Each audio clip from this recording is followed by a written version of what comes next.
Coming up on Dig It.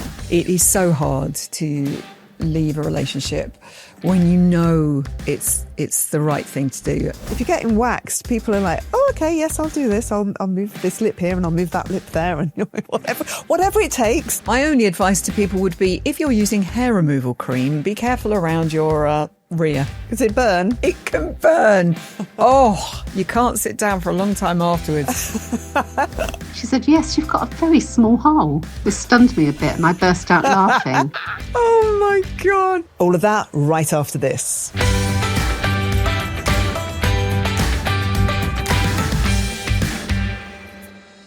This episode of Dig It is sponsored by Ancient and Brave. Jo, can I ask you something? Does everything feel a little bit full on at the moment? How is life? Well, it's very full on. I mean, we had Christmas, then we complained that we didn't have much going on. And now all of a sudden, every day is full of something. When I look at my diary, I just can't see when I'm going to have a day free to do anything. So yeah, it's, parents, kids, animals, all that sort of stuff. It's like spinning plates while somebody keeps handing you even more plates to spin. But some days I like it and other days it's just a bit of a carnival. Oh, I know that feeling exactly. It is brilliant and I'm so grateful to be busy, but sometimes it's just a lot. It is. And that's why I think if you have small rituals in your day, it kind of lends you to having that feeling of control. And one of those is my daily scoop of Ancient and Brave's wild collagen. Same. It's become a tiny ritual, one scoop in my coffee in the morning, and I feel like I've done something good for myself before the chaos kicks in. Yeah, it's also a good thing. Collagen is not just about skin. It supports joints, muscles and bone health too, which frankly we need. We lose around 1% of our collagen every year after our mid-20s. So soon. So adding it to our daily routine makes sense. Their marine collagen is sustainably sourced from MSC certified wild caught fish, and it's backed by science for whole body support. Plus, they're proud members of 1% for the planet, meaning that 1% of all their sales go directly to environmental causes that protect our planet. So if you're feeling a little frazzled, start your own daily ritual. To get 20% off your first 3 subscription orders, a free ritual scoop, and also an additional £5 off your first order, go to ancientandbrave.earth/planet and use our code DIGIT5 at checkout. That's ancientandbrave.earth/planet and use our code DIGIT and the number 5 at checkout.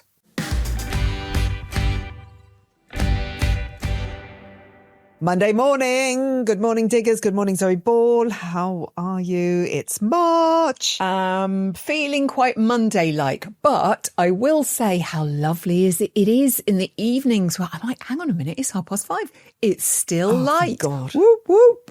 Yes. All of a sudden, I don't know about you, I've got the panic of that Christmas food I ate. And then because the winter was really long and dark and I just kept on eating lots of croissants and drinking pints of lattes. And so I've made a memo in my phone today and it just says no bad food. So that's going to flash up every day and just remind me not to eat rubbish food. This is what happens as we get into as spring comes. You want to eat more healthy stuff. In the winter, I want custard and dough and I want crumbles and I want roasts.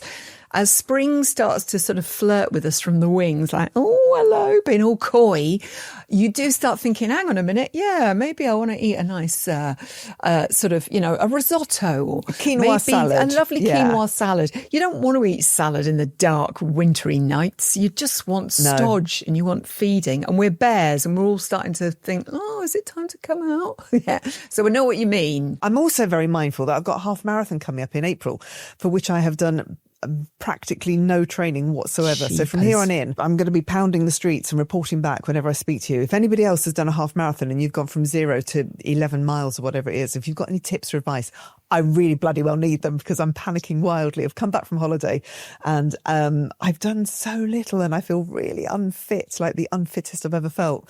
So any words of inspiration, please, I could do them right now. All right. Inspiration for anyone doing half marathons and indeed whole marathons, because it's coming up in April, isn't it? And the London Marathon and so many other marathons. And I see people training all the time. I'm like, wow, you're amazing.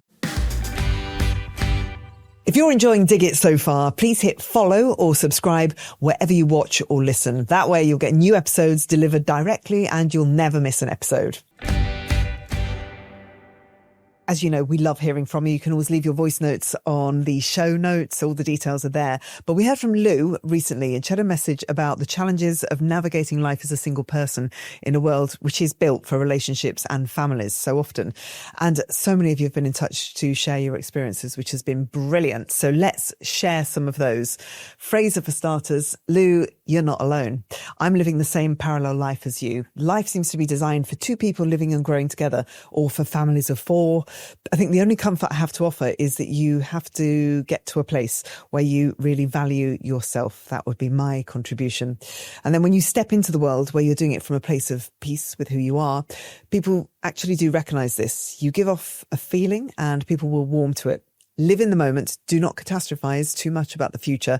Each day is a new opportunity. And that is from Fraser. Fraser, thank you for your wisdom and for your empathy as well. We say time and time again that this podcast is all about empathy and about people knowing where other people are coming from. So Fraser, thanks for that. Yeah, that was wonderful from Fraser. You're so right. And I think often it's, it's the rest of us can put upon people. It's like, well, would you like to meet someone? Because I have friends who are like, actually, I'm really happy not meeting someone. I really love my life the way it is.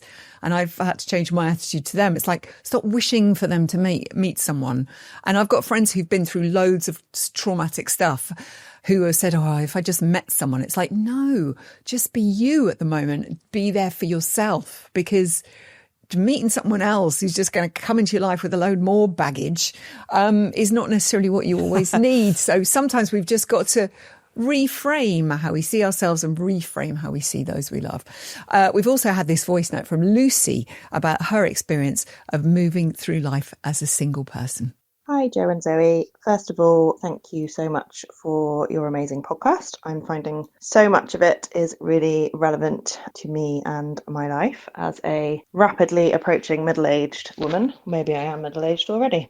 Anyway, I've just listened to your episode and the email that Lou sent in about being a single person in a world full of couples and families and children. I couldn't not contact you. I was in a very similar situation to Lou in my mid-30s. I'd come out of what can only be described as a toxic relationship, and I felt like if I didn't do something, I was going to miss my chance to be a mother. And to cut a long story short, I made the decision to have a baby on my own using an anonymous donor. And I started fertility treatment on my own when I was 36. And after a very long road of 9 rounds of fertility treatment, 3 miscarriages, including an ectopic pregnancy, that's really tough. My beautiful daughter Lila arrived in May 2024, just before my 40th birthday. Not without drama. She arrived 7 weeks early. Oh, bless her, Lila. The whole road or journey to my daughter was incredibly complex, but I just wanted to contact you in the hope that this gets played and Lou hears it, to say that you don't have to have a man or a relationship to have a baby. If you have a look at the solo mum by choice community, there are so many amazing, inspiring, strong, wonderful women who have chosen to take this path, and I do include myself in that. Good. And it's honestly the best thing that I have ever done. Lila is my whole world. I absolutely love being a mummy, and I genuinely don't feel the absence of a partner or a man. I have a really lovely group of friends and my close family, and I couldn't imagine bringing Lila up in any other way now. So it was just to say that is definitely something to consider if you haven't already. But I'm sending Lou lots of love. It is a very difficult position to be in, but yeah, I highly recommend creating your own family and carving your own path without worrying about being in a relationship. Anyway, lots of love, and thanks again for the podcast. Thank you, Lucy. Oh, and she really went through it as well there. God, My goodness, that's a lot to deal with. Yeah. Just shows how strong she has been, Lucy, and how determined, and how wonderful that she has baby Lila. And showing that it's, you don't have to do it in the old ways. Yeah.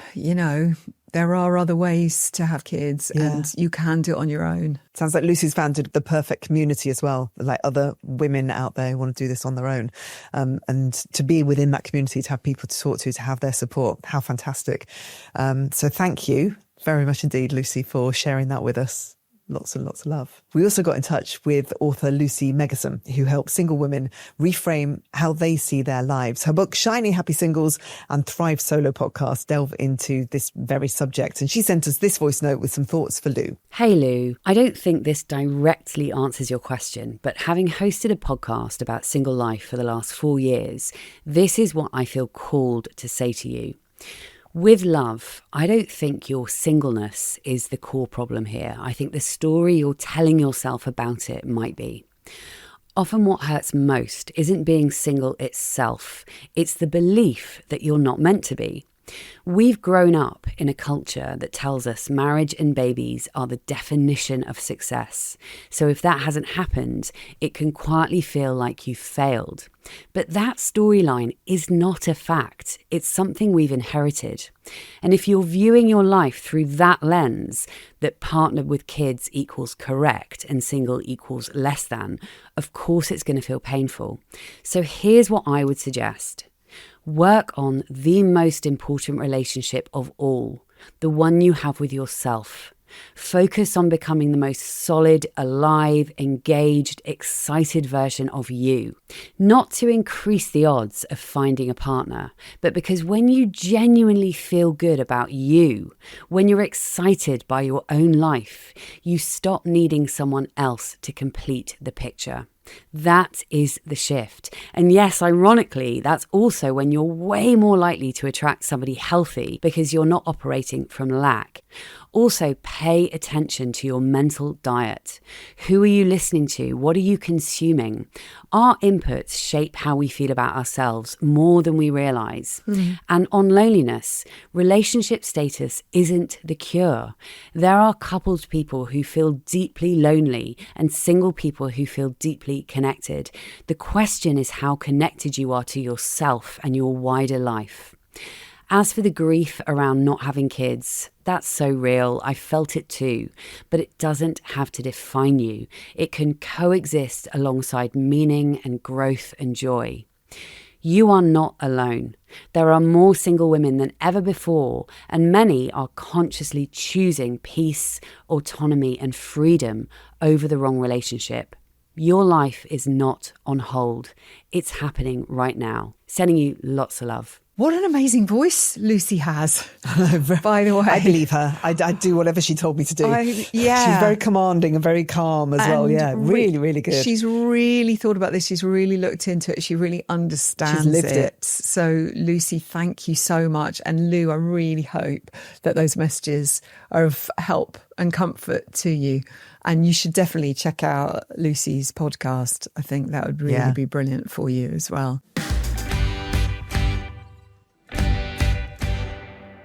If you'd like these episodes ad-free, become a subscriber to The Potting Shed. To subscribe, all you have to do is head to digitpod.co.uk or tap the link in the show notes. Dead easy.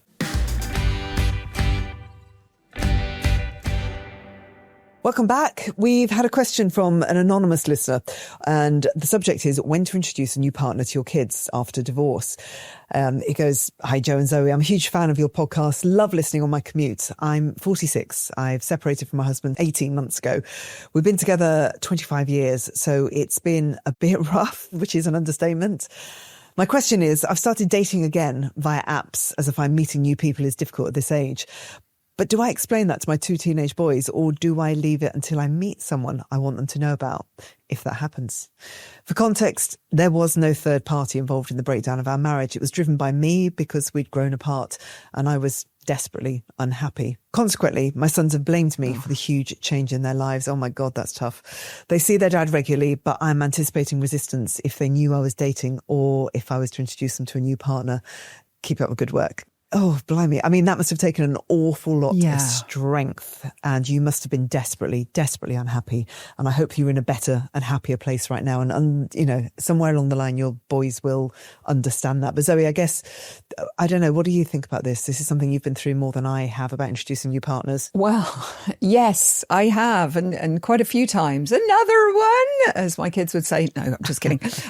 But firstly, to the lovely lass who's got in touch, it is so hard to leave a relationship when you know it's the right thing to do, and there's so much.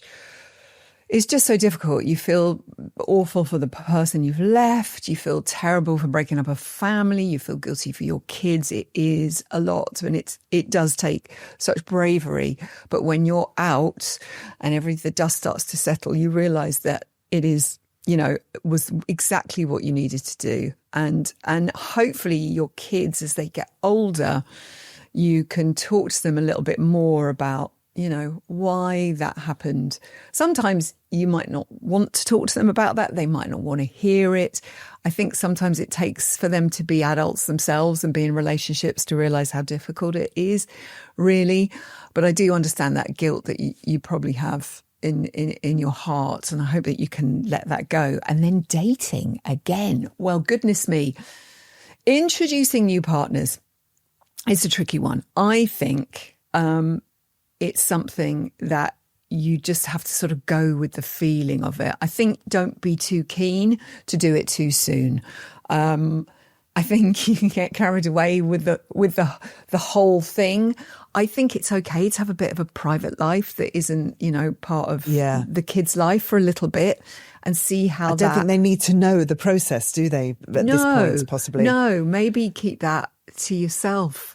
Because you're not fibbing to them. It's not that you're lying to them, but I think, you might meet a few people and they might initially seem to be fabulous. You may then get to know that they're complicated, because it's really hard to get to our stage of life without baggage. We've all got baggage. We all have quirks. We all have strange behaviour. And initially you might meet someone and think, wow, this person's too good to be true. Sometimes they are. So I would just take this time for you for a little bit, if I was you, and enjoy that sort of dating process. The apps are a little bit overwhelming, and you kind of look and think, oh, there's so many people. And then you realise that actually a lot of them are not suitable. But I have had lots of friends who've had great success on apps. My brother met his lovely partner Tiff, she's fabulous. My lovely mate Lisa met her fella on apps. So I do know people who've met great people on apps. But I would probably just leave that for yourself for a little bit. Enjoy that process. Maybe have some fun dates, see what's out there for you. I know lots of people who do it and then they feel really bad about it and they come off them again. So it is a bit of a process.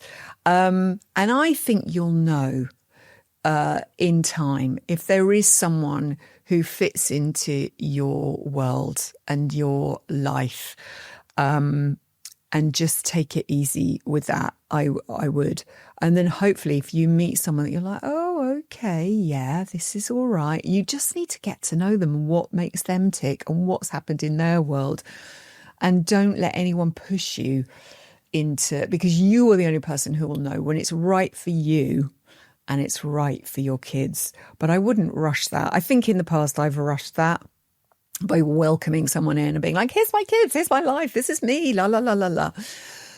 And it's all a bit much. It's all a bit much for me. It's all a bit much for the kids. I would take your time with it. And hopefully at some point, if there is someone where you think, actually, this person's pretty cool and they're pretty laid back and they're not going to come in and demand to be part of your kids' lives, because I think the right person will respect your relationship with your kids, will respect, the relationship you have with your ex, and they will, sit back and you'll know when the time is right, and I'd be wary of anyone who wants this to happen too soon for you. Make sure it's the right time for you, because it's really not easy, and kids react differently, and they can be protective of the other parent, and it can be so tricky. But I would take your time with it. Also, enjoy the dating, and I hope you get to meet some fun people. And I've had friends who've said it's a numbers game, because sometimes you might meet a lot of people. They might not be the right person. So yeah, take your time with it and have some fun with it. And let us know, maybe, Anonymous, how it goes. And if you do meet someone wonderful down the line, because I really hope you do meet someone, because there's a lot of fabulous people on their own out there looking for a bit of love. If anyone's been in a similar situation and you've got some great advice, then bring it on. Go to the show notes, leave us a voice note or send us a message and we can share your own experiences. It's always good to hear from other people. Yeah, good luck with it. Fingers crossed. Okay, moving on. On the subject of transplants and smear tests, Lydia has been in touch. I have to put my glasses on for this one. I just wanted to say thank you for sharing the story of the family transplant recently. I was a transplant coordinator for intestinal transplants, and I feel so passionately about transplants.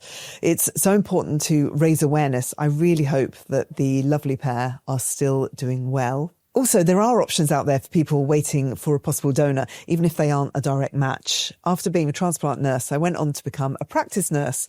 And your recent episode about smears really made me laugh. As I recalled a friend of mine doing her smear training, and she got the brush, the little plastic thing that we use to actually take the sample, caught in her hair. Can you imagine this? So it was caught in her hair. Oh, no. I often wonder if the woman knew, and if she does she recall the story with laughter? Oh, my God.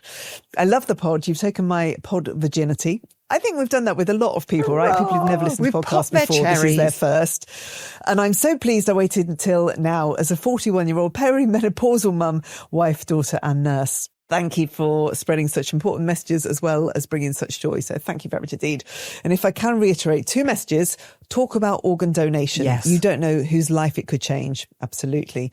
And get your smears done, ladies. If you're nervous or you're scared, come and speak to your practice nurse first. It really does save lives. There is no doubt about that at all. Thanks, guys. Love you lots. And that is Lydia, the wonderful Lydia from Oxfordshire. Great message. Thank you. That is a great message. Oh, blimey. Isn't it? So many medical mishaps. Oh, the message, the brush getting caught in the... Oh, God. I don't know where I'm thinking, actually, where the brush is... Yeah, oh, my Lord. No, I know. Immediately I'm thinking pubic hair, but I don't know why my mind went there. Pubic hair. Hey. More smear test stories. This voice note is from Debbie. Hi, Joe. Hi, Zoe. This is Debbie from Wiltshire. Love the podcast. It's like having a morning with some very good friends, so thank you for that. Just phoning in to tell you about my gynae story. So on my last smear, the lovely nurse at my local surgery, Tracy, was having a little bit of difficulty getting a sample. At one point she went, ugh. So obviously I said, what's going on? Are you having a problem? She said, yes, you've got a very small hole. This stunned me a bit and I burst out laughing. She said, what's wrong? Well, I said, can you imagine when I tell that to my husband, he's going to be delighted. At which point we both cracked up. When I got home and told my husband, he just said, God, I'm just so lucky. Happy days. Oh, my God. I love that we can have these conversations. I really, really do. And that we can laugh at it all because, oh, my goodness me. I will never forget that there was some artist down in Brighton who did the Great Wall of Vagina. I might have talked about this before, where he did plaster of Paris models of women's areas. Oh, I remember and then this. did this on a big wall, and he did My Friend M. And I was like, so hang on a minute, you went in and then he covered you in plaster of Paris. Anyway, but the great thing about seeing the Great Wall of Vagina was just all the different shapes and sizes of everybody. And you know, that's quite why I quite like occasionally watching Naked Attraction. Because, you know, whenever you think about your body and you think, oh, I'm too this and I've not got that and these are down here and that's round there. Look at everybody else's bodies. We are all different shapes and sizes. None of us are the same. And, you know, the great thing is that it doesn't matter. And some of you are here and round there and some are neat and some are here and there. And there's nothing like seeing everybody else and thinking, wow, we really are very, very different. None of us are alike. Yeah. And that's why you should never be embarrassed to show your bits to a doctor or a nurse. Yes. Ever, ever, ever. They have seen everything. Cast in plaster of Paris, you know? Yeah, or that. Or that. Never stress. Never stress about it. Which is the perfect way into this next message, I believe. Some very wise advice from Janine on this very subject. Hey, Joe and Zoe. Love the pod. Firmly one of my favourites now. Can't wait to listen every week. I just listened to the episode about the lady shooting the speculum across the Still room makes me into the laugh. bin, which made me laugh. What a goal. Absolutely brilliant.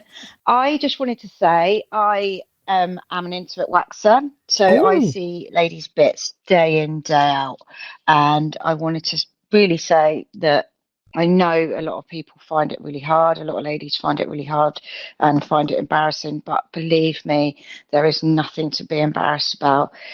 To anyone, you know, that works in our profession or works as a nurse, it really is just another body part. It's just like seeing an arm or seeing a leg. It doesn't faze us at all. You know, we're not judging you. It's just a job. So, yeah, I just wanted to put the word out and say, please don't be scared about going for your smear test. There's nothing to be worried about. It really isn't. And yeah, it really does save lives. So go and get it done. Don't panic. Yeah, like I said, it's just a job and just another body part. Take care. Keep on with the pod. We love it. Thank you, Oh, Janine. Janine, thank you. Oh, God. That's the funny thing, isn't it? The people will go and get waxed. Yeah. But they won't think anything of it. You'll be, you know, oh, I want a Brazilian, I want everything off, and I want my bum done as well, and you'll do whatever. You'll get into all kinds of positions. And if it's someone who's a beautician, you don't think so much of it. Whereas if it's a doctor going, okay, open your legs, let me have a look, you just feel a little bit cringe. You can do. I do not, but you know, I can understand why people do. Why people do. If you're getting waxed, people are like, oh, okay, yes, I'll do this. I'll move this lip here and I'll move that lip there, and whatever it takes, I'll do that. Yes, I know. I can't do it. My only advice to people would be, if you're using hair removal cream, be careful around your rear, because if it goes Does it burn? It can burn, and you can't sit down for a long time afterwards. So just I go sort of a bit sparingly with cream now. Maybe I should go and see Janine. No, get it waxed. Just get it waxed. Get it I waxed. can't do it anymore. I can't take the pain anymore. I'm such a wuss these days, I tell you. Haven't got the hair anymore. Oh, well, and then it all starts to fall out. We've talked about the Dickie Davis.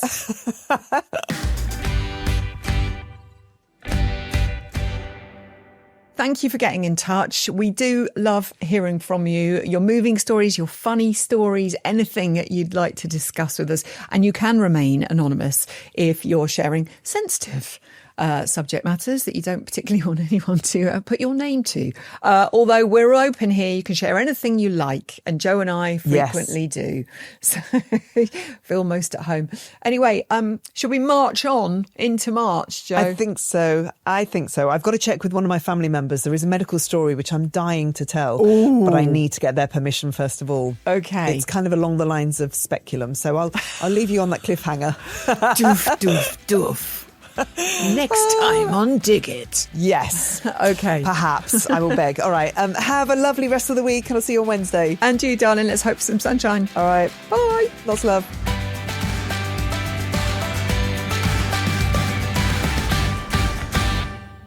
Dig It is a Persephonica production.